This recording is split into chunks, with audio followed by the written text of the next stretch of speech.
Yeah, that works. There we are. Good evening. Welcome to Plus Money Golf on the Fantasy Sports Corporation Network, the show with the pro and the caddy. That would be Adam and Smitty. My name's Eric. I'm just the host. Smitty's all fired up about the Ryder Cup. Oh, we're all fired up. We're brought to you by Underdog Fantasy. Use code Plus Money, all one word, getting 100% deposit match up to $100. Anyways, we're talking about this course. We're talking Ryder Cup tonight. We thought we had to drop in, do a quick episode. We got essentially a minor major going on, so we got to talk about it. How you guys doing? Good. Doing well, man. Just watched a little bit of the press conference or whatever they're covering right now. It's good stuff. Yeah, I mean, it's going to be exciting time for golf again. It's been a little bit of a break, but I'm excited to get back into it here a little bit after Eric's boy Sahith Theegala finally got his win on tour. I know. Well, it was he's awesome. getting it together.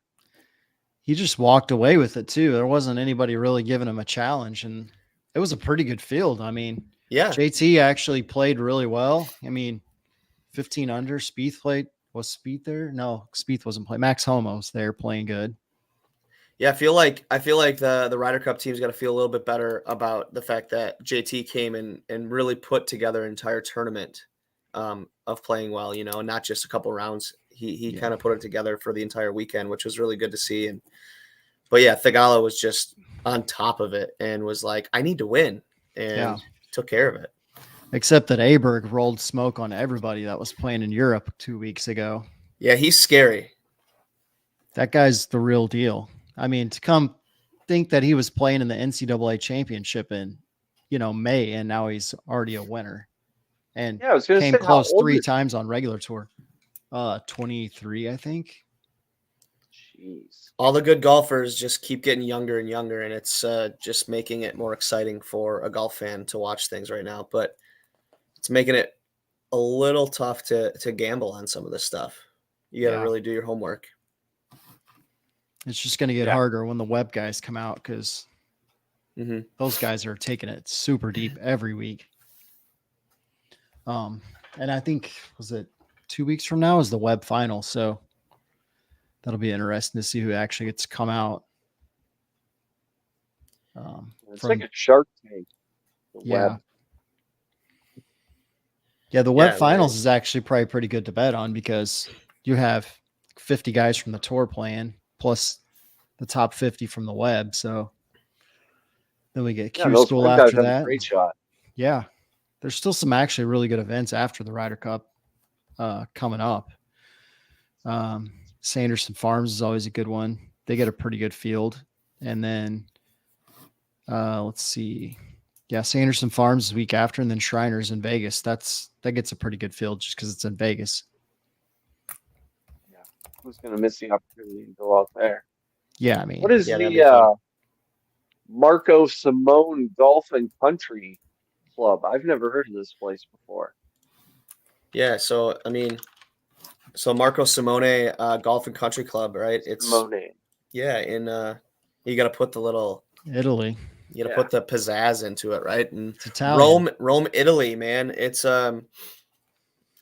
this course opened, I think, in 1991, but in 2018 they began an entire redesign and restructure of the course to make it specific to basically championship play, but keeping match play type stuff in mind. It was like the architect is the European Golf Design, and they were in cooperation with Tom Fazio II. It was just completed in 2021, so they took like 3 years to do it all. But man, this course is they're going to play it as a par 71 and just under 7,200 yards at 71.81. It's actually the first Italian golf course to host a Ryder Cup. And I think it's like what was I reading? I was reading something about like it's only like the third course somewhere. Oh man, what was it? I forget what that was. But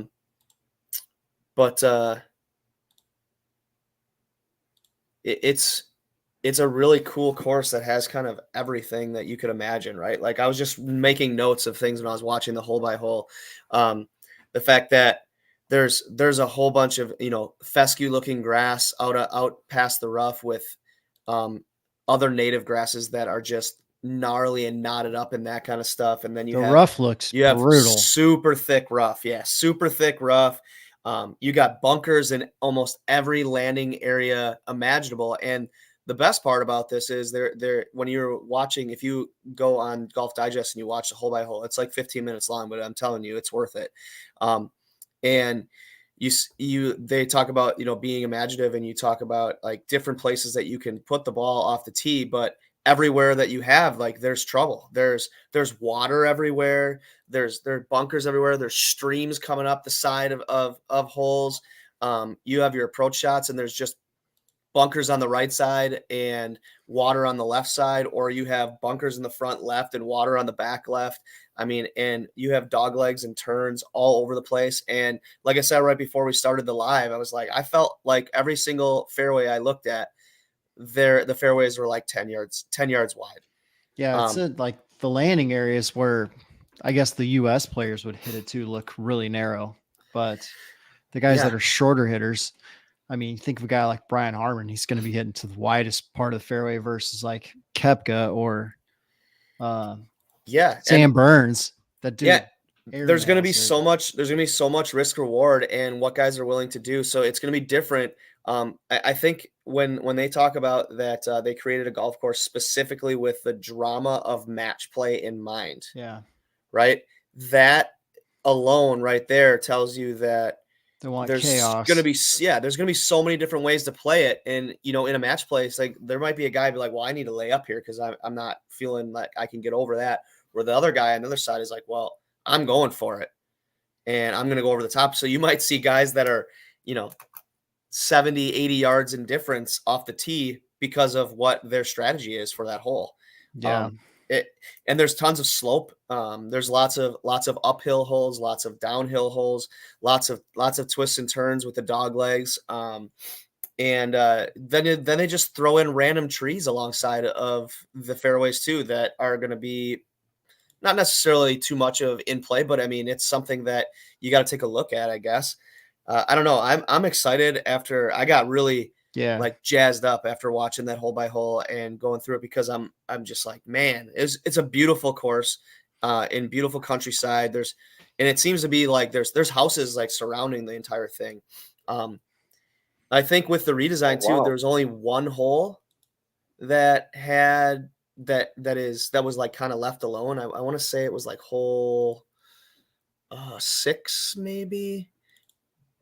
I can't remember, but there's only like one hole out of all that was actually left from the original design. I mean, there was like a part of the property that wasn't even part of the golf course originally that they said, well, we need to have this. It's the highest point on the golf course. So like, we need to have this part of it because you can overlook everything from there. So it's a really cool course, and I'm really excited. It's very unique from what we see, I guess, in the United States on a weekend basis. I mean, it looks to me like a modern links, like even some course you see like northern Wisconsin area, like with the tall grass and kind of just fairways cut into it. Yeah, but you always get to me like Lasonia, or even had some, like there's a course in Iowa that Riverside Casino looks a lot like that to me. I mean, 15-yard fairways for those guys is not super hard to hit, but when you're hitting a 350, 360, I mean, it changes things. Yeah. And 18's like straight downhill the whole way. They were talking today about the bunker on the left is like 310 to carry. Well, they're saying if you carry that and you catch the downslope, you could be, inside 200 going in, which, I mean, if it's Sam Burns against Rory at the end and they both have to simmer a drive down there, it's going to be really exciting to watch. And the green like slopes back left towards the pond. So my guess is they're going to have those pens like tucked where they force the US players to play super aggressive. Right. I think they play this course during the European Tour. They played it last year, I know for sure. And they might have even played it earlier this summer for a European Tour event. Cause I want to say there was a couple guys that came over and played it. in the event. So it looks exciting. I mean, it's a Ryder Cup. It's always exciting. Yeah, it's gonna be really cool. I mean, yeah, you talked about hole 18. I mean, with it being like straight downhill and everything, and then everything kind of just feeds to the left there where all that hazard is and everything. But it kind of takes away for me, like they're talking, it's it's reading that, oh, it's going to play over 600 yards every single day that they're playing on it. But it's like, well, if it's downhill like that, I mean, it's not really playing 600 yards by any means. So that takes that thrill out of how long that hole is, type thing. But I like how the last few holes, like 16 is a drivable par 4, and then you have a longer par 3, and then 18. So, I mean, chances are we won't see those holes very much, but I mean, I don't know. It could be better this year with it being behold my massive clock energy. With it being a closer match, which I'm sure earlier in the year people thought the U.S. was just going to run away with this thing, but I honestly think the European has a way stronger team just by even the guys we bet on each week. It's like, man, half of these guys are guys that we've talked about. I mean, Fitzpatrick, Aberg, Fleetwood, Hatton, Hogard, Hovland, so the Rahm, thing is, McIlroy, Straka.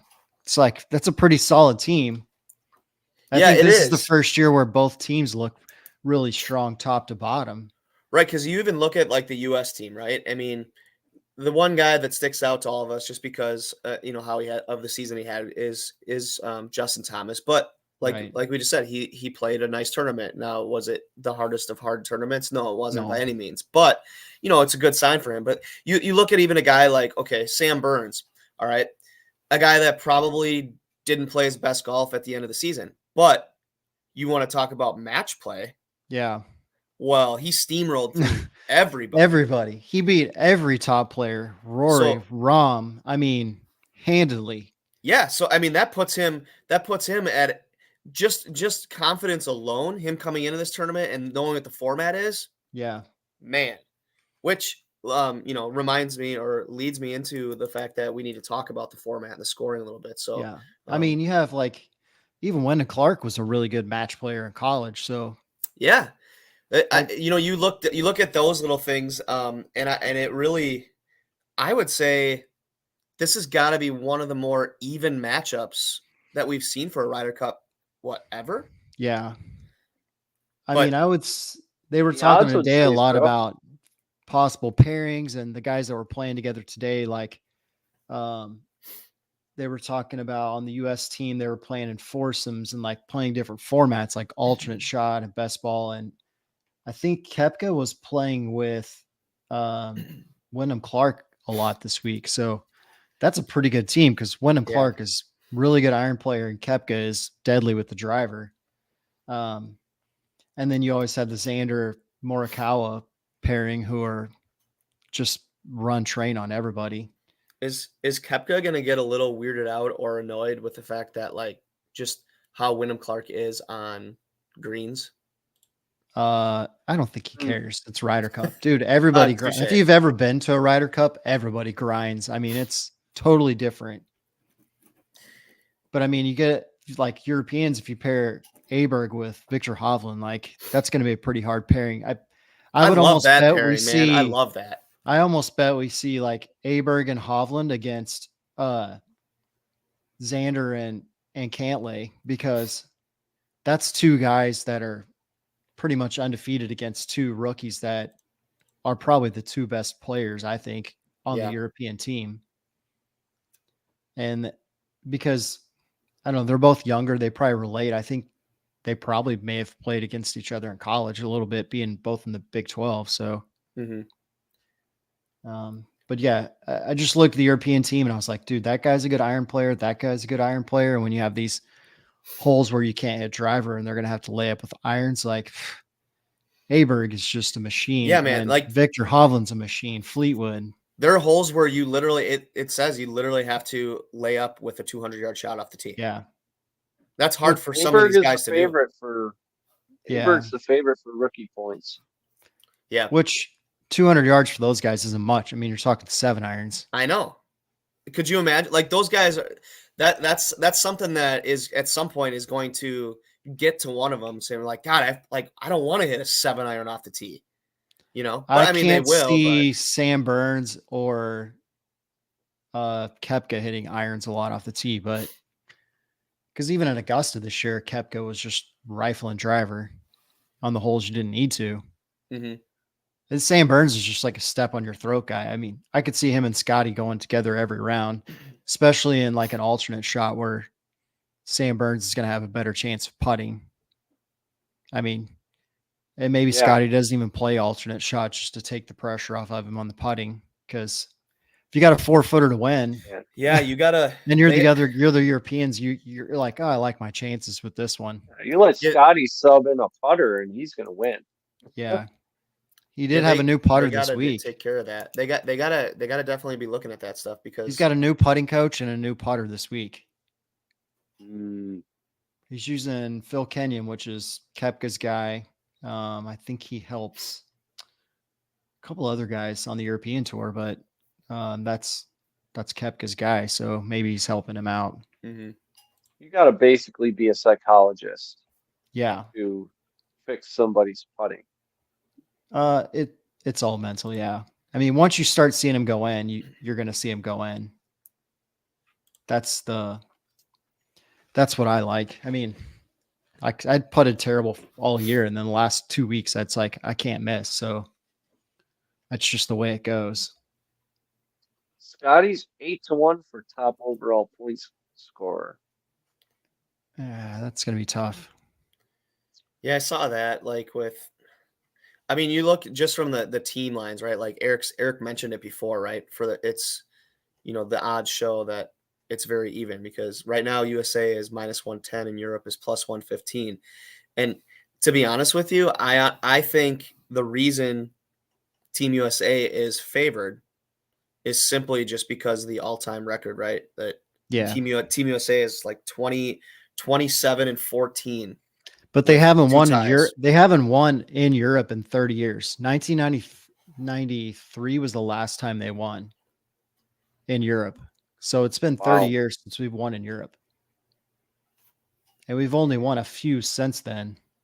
I mean, you had the Justin Leonard putt in 99. You had, what was the other one? The Valhalla Paul Azinger pod system. And then you basically had the Hazeltine close one with Rory and P. Reed going head to head, just birdie, birdie, birdie. And then you had the U.S. blowout last year. But other than that, it's been Europe for the last 30 years. Right. Why are there odds for winner and odds for lift the trophy? Doesn't winner lift the trophy? Maybe that's the odds on who's going to be getting the trophy. Yeah, so that's a weird one. No, it just says USA -140, Europe +115. Because it doesn't even make sense with I'm trying to understand that one because it doesn't make sense even with a tie because with a tie, the U.S. would retain it. Right.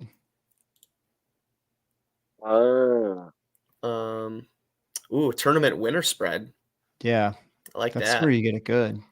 Yeah, that's a weird one, Eric. I'm not sure. I don't even know how to explain that one. Huh. Well, it's not +800, so I don't care. Yeah, so we're leaving that one alone. Not interested. I mean, the odds for Europeans to win by 2 is pretty good, or the USA by 3. That's +1200. Yeah, I see that. I think I don't know. I would say it's going to be close, but we've seen that before where we think it's going to be close, and then one of the other sides blows the other one out. Usually by the end of day one, you can tell who's got it. Yeah, there's only been a few times where we've seen comebacks, Hazeltine and Medina. Oh, interesting. But there's just one, foursomes matches on Friday, the 29th. So they're in Europe. So it's going to be early in the morning, right? So it'll be 5 a.m., 6 a.m. Yeah, they're on the right body clock. We're on some kind of weird shit. Yeah, I think that's why a lot of the guys played in Europe a couple weeks ago and stayed over there. They went over for a recon match. There was all but 4 guys, I think, because they were playing JT, Homa, Sam Burns maybe, and somebody else were playing in California. And then the rest of them stayed here. They didn't go over till this week. Spieth stayed back because his wife was having a baby, so that's understandable. Like there was a question that he might not even play if his wife didn't have the baby in time. Like if she was going to have it this week, he was not going to play. So I don't know. I'm guessing they had somebody on standby if for some reason he couldn't go. Which would be interesting to find out who that would have been. I was going to say, who do you think it would have been? Probably Glover, or I would think he would be one of the couple guys there. Who else would you think? Him, yeah. I mean, you'd have Glover or maybe like Billy Horschel, who's played pretty well. Maybe you had Bryson on standby. See, that one would be interesting to see how Bryson would be, because he would change things. Like you take somebody like Jordan out, right? Yeah. And then you replace him with Bryson. Well, that changes probably a bunch of your teams, wouldn't you think? Yeah, you could have had Cam Young. I'm guessing it's probably Keegan Bradley was on standby. Yeah, touche. Yeah, Keegan Bradley, Lucas Glover. I mean, Cameron Young, Danny McCarthy. Yeah, so there's some guys. But Bryson's interesting though. The debate was today on Golf Channel is like, why do they have 6 picks? They should just go with the top 12. And he said, well, maybe the top 12 aren't always the best. Maybe you need to pick a guy that just kind of keeps everyone like jacked up like JT would, I guess. Yeah. Yeah, I don't agree with just taking the top 12, because those top 12, they get to that point by much different roads traveled, you know? I mean, think about this. Think about like Jon Rahm. Yeah. Think about how his season started to how his season was in the middle and how it ended, right? Not the Jon Rahm you're kind of thinking, you know. But and Cam Young too played really good at the first year and then didn't do anything. Played good last year. Keegan Bradley played good at the end. I mean, I don't know. I think the 2-year points is stupid. Like you almost have to just take it the points the year of, because then you get the guy that's playing the best going up to it. Who do you think is like the biggest sleeper on that European roster? I mean, everybody knows about like guys like Aberg and stuff, right? But like you look at guys, you know, you have like Sepp Straka. He's playing good, steady all year. Is he a little bit of a dark horse here that guys are going to kind of maybe underestimate a little bit? I think him, or maybe like Justin Rose, who kind of is hit or miss, but he's a Ryder Cup guy. I mean, yeah, you talk about experience then too with Justin Rose. Yeah, he's like played in 5 Ryder Cups, 13, 8, and 2 overall. Yeah, I'm interested in Shane Lowry too a little bit. I mean, I know like Shane Lowry is a guy that I bet on from time to time, and he always lets me down, but he he is a guy that you know, plays well on European Tour and also like is pretty steady on the PGA Tour as well. You know, I mean, so he's a guy I feel like in certain formats could probably play pretty well. I mean, Fitzpatrick has played in 2 and he hasn't won a match yet. He's 0-5. That's crazy. He's good. Yeah. I mean, usually. I don't know if maybe it's the pressure gets to him. Hatton's played twice and he's 2-4-1. So the guys that are playing on their team don't have the best record. I mean, Rory's pressure plus 12, and 4. Little fairways. They're all sub 500. Rahm's the only one with the winning record of 4-3-1. Ooh.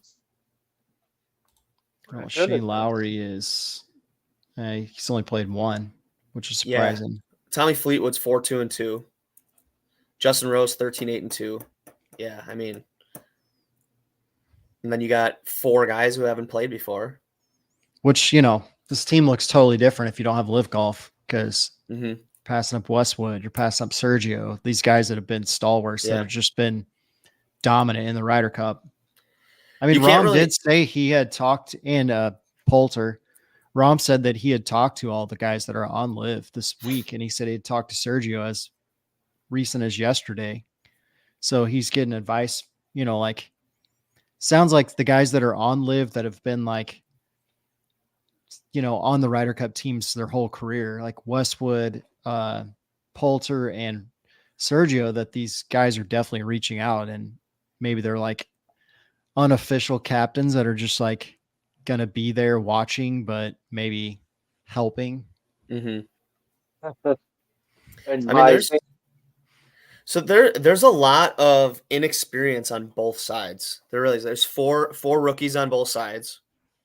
There are, I mean, best golfers in the world, right? Like Scotty Scheffler. I mean, do you think Tiger's on some sort of like radio feed or gonna be there and nobody sees him, like watching from somewhere? I don't know. Or like has access to all the broadcast channels and is calling Freddie and giving him tips? Maybe. I mean, I feel like there's gonna be a lot of coaching going on, right? Do you think because if there's a they're lot down, of guys that just haven't played that much? Do you think if they're down by like 2 going into singles, that Tiger just red eyes at their private jet and shows up to like give a little pep talk pre-round? I could see it happening. Get the boys be like, the boys need me, I gotta go, and he just flies over there. Yep. Sunday is gonna be so awesome. Yeah. When it comes down to the singles matches, that's always the most. I mean, that's always the most competitive. Like, I shouldn't say the most competitive. It's the most entertaining, I would say, just because it's. I mean, if it's close at all, it gets to be pretty cutthroat. I don't love alternate shot. Just because it's not my favorite. There's just not a lot.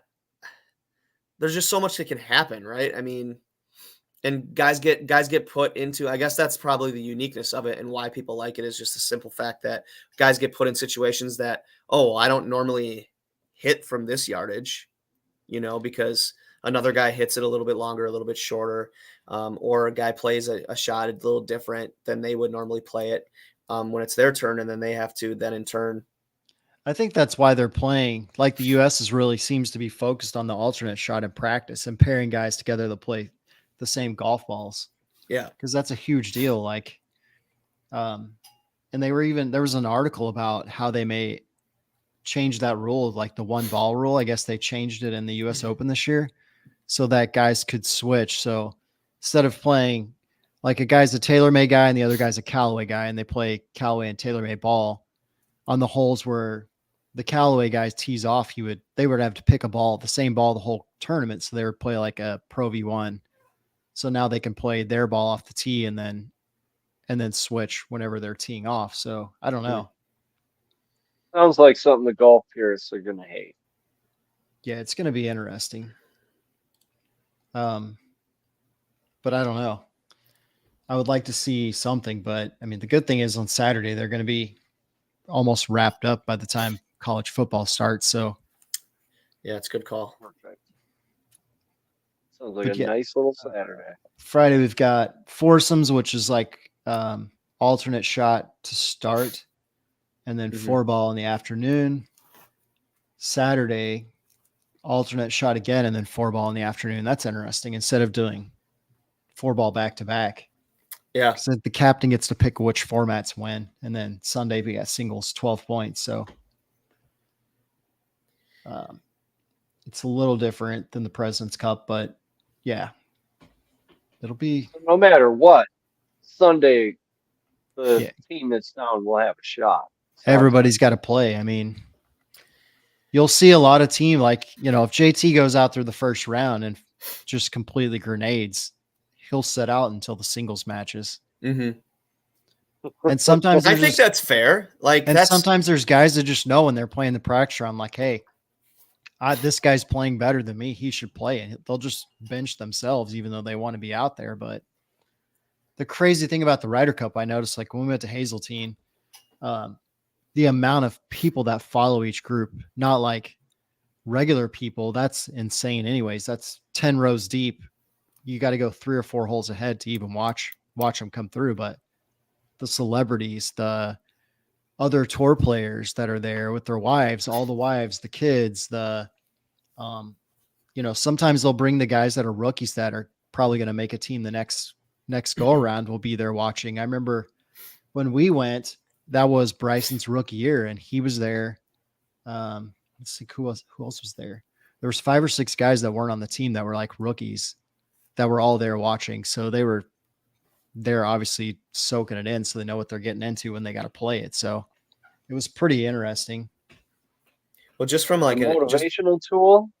Yeah, it lets them know what they're getting into. Yeah, because I mean, if you've never been to one and just going, like if this was your first Ryder Cup and you've never even seen one, it's the craziest atmosphere you've ever seen. It's like the electric energy in the air. It's like I've always said, it's like a college football rivalry times 10. Just except it's golf. Especially with like the practice rounds and how crazy it gets, right? With like them pulling people out onto the course from the galleries and stuff, and just like having them putt or take shots and everything, or like the way that they just interact throughout the weekend with the people, the spectators, right? It's a lot different than any tour event. Yeah, and we're going to be in Europe, so it's going to be very pro-European as opposed to here. There's Europeans that go, but it's like there's not much love for the Europeans when they play over here. Yeah. I've got really not much love for the American anywhere else. 2 of my friends are there right now. One's going Friday, Saturday, and one's there for the whole week because he's the head pro to Hazel team, which is hosting in 28, I think. So he was on his way over because he's got to learn kind of what they need to do. But when they have it at Hazeltine, it'll be the first time they've ever hosted the Ryder Cup at the same place twice in the U.S., which will be really cool because that's not far from where we live. Yeah. It's a feather in the old cap. Well, if we want to talk at all a little bit about gambling, if I had to pick somebody if I had to pick a team to win, like right now, I think that I would probably edge the Europeans. That's kind of where I'm at. I hope I'm wrong, obviously. I just feel like it's a lot like the European. The Europeans are just way more consistent across the board when it comes to just being able to really go low on a day or just pull shots out, right? And they don't want to lose because they know that 30-year streak's on the line. Right. So there's a little added incentive there too. Then you look at like top European point scorer. I'm looking at something like right now, Aberg is 10-1. I mean, that's not bad juice there. You got Rory's the favorite there at plus 450. I don't know that I love that. I really just keep I know him at 5-1. I just really keep looking at Aberg as 10-1. I'm like, man, I think that's the one I bet on if I bet on something, because I mean, you can pick like players with 0 points that aren't going to score any. Yeah. I mean, Rory's 6,500. If he gets blanked every match. Yeah. I don't see it happening, but that's pretty good odds. But you look at 1,000. You look at like the USA top point scorers, and I just said Aberg was at 10-1. You have like at the same numbers there on the USA side, you have Spieth and Thomas at plus 1,100. Like, I don't love that at all with those two. You can bet the correct score for each format too. Yeah. So like day one foursome, if it's Euro 440, it's 2,200. Okay. So that's a pretty good place. And then you can go to day one 4-ball. So yeah, there's going to be lots of betting options, and then you're probably going to get the end match head to head. I'm gonna love looking at live betting options. I mean, that's where I feel like that's going to be a lot of fun within the Ryder Cup, because you're going to see how the flow is going, like you had said before, and then you can just throw some bets on there. But I think you just have to have an idea of where you want to go, move it, and then once it starts to kind of unwind on Friday a little bit, you'll be able to put some pretty good, some confident coin down on some of these things. Yeah. I mean, top European point scorer. Get 10-1. There's some good odds to be had in here. Yeah, for sure. We've never really seen Brian Harman play any sort of match play, really. Yeah, and he's at a big disadvantage, I feel like, with just I don't well He I won don't the I don't British Open. I don't know that he Yeah, that's is. no small feat. He's not long enough off the tee to really get into a lot of these trouble areas. Yeah, I was looking at that actually a little bit. I mean, he's driving distance plus minus difficulty off the tee, and he's at like negative 6.9, which is significantly lower than everybody else. I like the I mean, you can go through here and see like a lot of guys were good at match play in college, but it's been a while. Yeah, but then you look at difficulty off the tee with fairways hit. Harman is towards the top of the field. Actually, he is the top of the field. Oh no, Colin Morikawa is. He's second. Wow. Victor I mean, Hovland was 0-3-2 the last one. So he hasn't scored hardly any points either. Yeah. There's an argument, I feel like, for everybody one way or the other, just because of this course being the way it's set up, you know. It's I feel like for me, when it comes to betting on this tournament, I need to see something. I need to actually see golf starting to be played, right? I think that the practice rounds will be really interesting and will tell us a lot about like what these guys are going to do and how they're going to play the holes, because there is a lot of imagination involved with some of these things.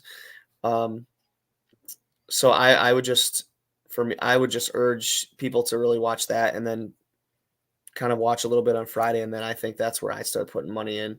It looks like all week over there, it's like no wind at all, like 2 to 7 mile per hour wind, 85 to 87 degrees. So yeah, so guys are going to be able to do what they want with the ball. Yeah, it's going to be interesting. It should be Love good. it.